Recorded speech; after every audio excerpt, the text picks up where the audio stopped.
Welcome eighth class.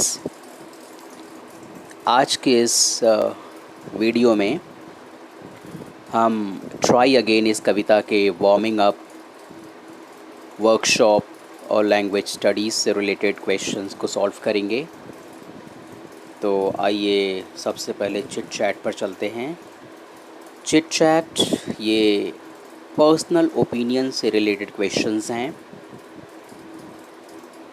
इसमें answers में variation हो सकता है, इसलिए एज अ स्टूडेंट मैं खुद अपने जवाब यहाँ पर आपको बताऊँगा। जैसे कि यहाँ पर जो पहला प्रश्न है,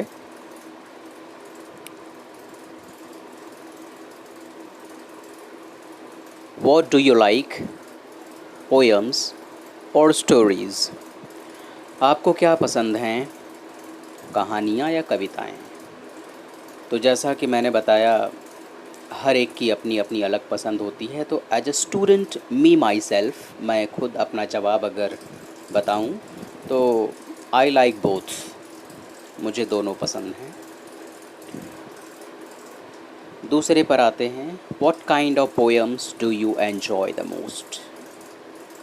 आपको किस प्रकार की कविताओं से सबसे ज़्यादा आनंद मिलता है? तो अगर मैं अपनी बात करूं तो मुझे जो है कि लिरिकल पोएम्स ज़्यादा पसंद हैं, जिन्हें गाया जा सके। थर्ड है, do you think poems can inspire अस? क्या आपको लगता है कि कविताएं आपको इंस्पायर कर सकती हैं?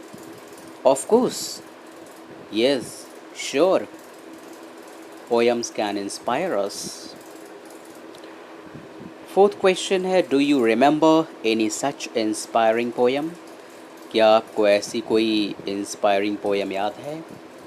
तो अगर मैं अपनी बात करूं, आपका कुछ अलग जवाब हो सकता है, बट अगर मैं अपनी बात करूं तो मुझे एक पोएम अभी तक याद है जो मुझे अपने एकेडमिक्स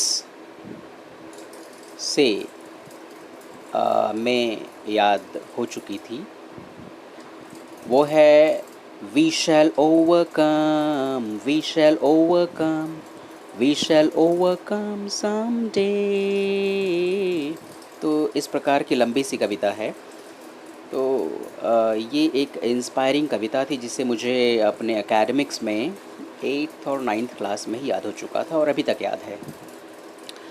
तो अगले प्रश्न पर आते हैं, when did you learn or listen to it? तो as a student me myself अगर मैं अपनी बात करूं तो I learned this poem in my earlier academics in 8th class और 9th class, I think suppose.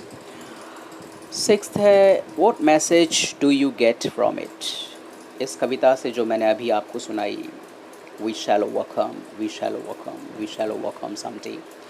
तो इस कविता का संदेश तो यही है कि आने वाली सारी परेशानियों पर, जो भी परेशानियां वर्तमान में हैं, आएंगी, उन पर हम एक न एक दिन विजय ज़रूर हासिल करेंगे। यही है इस कहानी का, इस कविता का संदेश। तो आते हैं अगले क्वेश्चन पर चिट चैट के, जो कि है एक्टिविटी क्वेश्चन है ये पूरा। Question number 1A, form groups of 6 each. तो ये एक एक्टिविटी बेस्ड क्वेश्चन है। इसके लिए जो है फेस टू फेस क्लास की ज़रूरत होगी, सो हम इसको स्किप करते हैं। आइए बढ़ते हैं अगले जो है क्वेश्चन पर। तो यहाँ पर आप देख सकते हैं, this is see the images. In images को देखिए, rearrange and right the proper line numbers for each from those given below. यहाँ जो नीचे इंसिडेंट्स दिए गए हैं, ये जो है कहानी के घटनाक्रम हैं। चित्र को देखकर कहानी आपको याद आ रही होगी। ये कहानी स्पाइडर की है जो दीवार पर चढ़ने का प्रयास करती है और इस प्रयास में बार बार गिरती है, चढ़ती है और अंततः सफल हो जाती है। तो इसी कहानी के घटनाक्रमों को यहाँ पर दिया गया है इनमें से एक एक घटनाक्रम को पढ़ करके उसे चित्र में जो है दर्शाना है। तो आइए हम देखते हैं। इसमें जो है कि पहला जो घटनाक्रम है, द स्पाइडर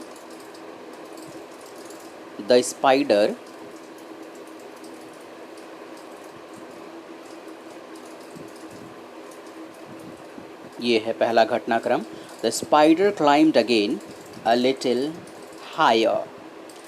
तो आप देख सकते हैं ये कौन से चित्र में ये घटना जो है दर्शाई गई है, the spider climbed again a little higher.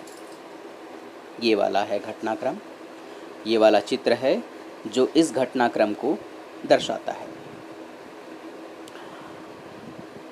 दूसरा घटनाक्रम है, yet it did not give up and climbed higher and higher.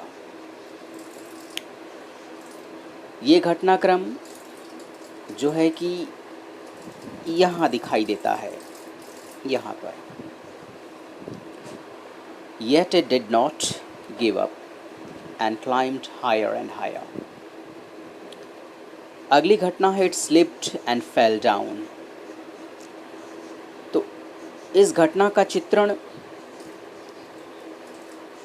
इस चित्र में दिखाई देता है, it slipped and fell down, slip होके गिर पड़ी फिसल करके। चौथी घटना है, spider began to climb a wall. एक मकड़ी किसी दीवार पर चढ़ना शुरू करती है। तो ये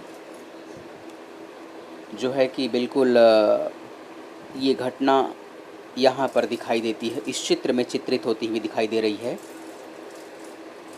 पांचवी घटना है, finally it reached the top. अंततः वह शिखर पर पहुँच जाती है। ये घटना इस चित्र में हूबहू दिखाई देती है। और अंतिम घटना है, it fell down again the second time. ये घटना यहाँ पर दिखाई देती है, वह दूसरी बार जो है कुछ ऊंचाई पर चढ़ने के बाद गिरती हुई दिखाई दे रही है। तो इस प्रकार से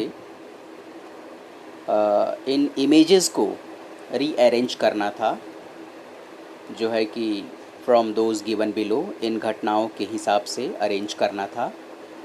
तो हमने किया बच्चों। डिस्कस करने के लिए तो बहुत कुछ है, लेकिन वीडियो बहुत लंबा बन जाएगा, इसलिए प्रॉब्लम होगी अपलोड करने में। सो हम इन शॉर्ट जल्दी से आगे बढ़ते हैं। तो आते हैं जो है, ये है ट्राई अगेन पोएम। इसे ऑलरेडी मैं एक्सप्लेन कर चुका हूँ। आते हैं इंग्लिश वर्कशॉप पर। स्टूडेंट्स, इसमें जो क्वेश्चन है पहला, the following anagrams contain words phrases from the poem, guess and write what they are. तो सबसे पहले मैं तुम्हें एनाग्राम्स का मतलब बता देता हूँ क्या होता है।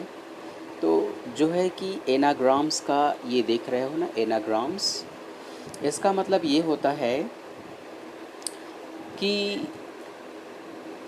जो शब्द दिए गए हैं उनकी स्पेलिंग्स का, उनकी वर्तनी का उपयोग करके नया शब्द या कोई नया फ्रेज़ बनाना। To make a new word or a new phrase from the given original word. तो आइए हम वर्कशॉप करते हैं। इसमें जो पहला आपका जो वर्ड है, रेनी टैग, स्पेलिंग है RAINYTAG। तो आपको एक मीनिंगफुल वर्ड बनाना है जो इसी कविता से रिलेटेड हो। तो आप देख सकते हैं ये T है, ये R है, ये Y है। ये बन गया ट्राई, ये बन गया आपका ट्राई, TRY, ट्राई। और AGAIN, AGAIN,